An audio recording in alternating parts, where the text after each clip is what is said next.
एकदा एका जंगलामध्ये गाय चारा चरत असते.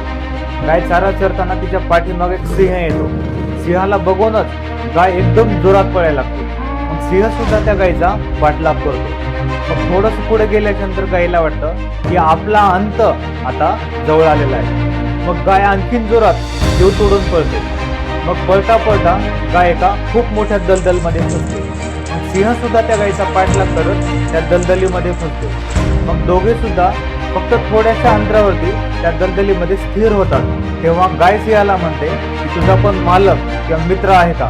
त्यावेळेस सिंह म्हणतो की मी ह्या जंगलाचा राजा आहे, मला कोणाचीही गरज नाही. तेव्हा गाय म्हणते मी जर संध्याकाळपर्यंत घरी नाही गेली तर मला माझा मालक शोधत इथपर्यंत येईल.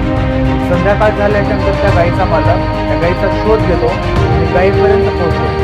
तेव्हा मालक दोरी टाकून त्या गायीला दलदलीच्या बाहेर काढतो आणि गाय जागेवर सिंहाला म्हणते आयुष्यामध्ये आपला एक तरी गुरु किंवा मित्र राहणं हे खूप गरजेचं आहे. म्हणून म्हणतात जेव्हा तुम्ही आयुष्याच्या दलदलीत फसता तेव्हा आपला एक तरी मित्र, गुरु किंवा मार्गदर्शक करणारा व्यक्ती राहिला पाहिजे.